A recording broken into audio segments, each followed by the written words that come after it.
Look up at the sky today and you will see blue. A specific, unmistakable blue. The kind so obvious and ancient and permanent it feels like the most basic fact in the world. Now consider this. Homer wrote about the sky hundreds of times. He never once called the sky blue. In the Odyssey, the sea is wine dark, sheep are violet, honey is green. But the sky, the enormous, constant, inescapable sky, has no color in Homer at all. It just hangs there, unnamed and apparently invisible. A British statesman named William Gladstone spent 20 years reading every surviving piece of ancient Greek literature. He catalogued every color reference he could locate. Black appeared nearly 200 times, white, around 100, red, fewer than 15, blue appeared almost nowhere. A German philologist named Lazarus Geiger read ancient texts from across the entire world: Sanskrit, Icelandic, Chinese, Arabic, Hebrew. Blue was missing from all of them. Every ancient language on Earth developed words for black and white first, then red, then yellow and green. Blue came last in every single culture, without exception. Ancient Egypt was the only ancient civilization with an early word for blue. Egypt was also the only ancient civilization that had figured out how to produce blue dye. In the early 1900s, a British anthropologist named W.H.R. Rivers traveled to the Torres Strait Islands. He brought colored yarns and asked the islanders to name them. When he held up blue, they hesitated. Most of them called it black. Some called it dark. Their eyes were working perfectly.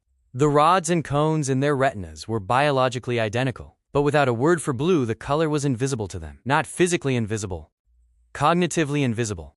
Language does not simply describe reality. Language constructs it. The words you carry inside you are the architecture your brain uses to decide what counts as a thing in the first place. Jules Davidoff traveled to northern Namibia in 2006 and worked with the Himba tribe. Davidoff showed a group of Himba participants a circle made of 12 colored squares. 11 were green. 1 was blue. They found it nearly impossible. Many of them simply could not identify it at all. Then Davidoff flipped the experiment. 12 squares, all green, but 1 in a shade the Himba language has a specific word for. The Himba spotted it immediately.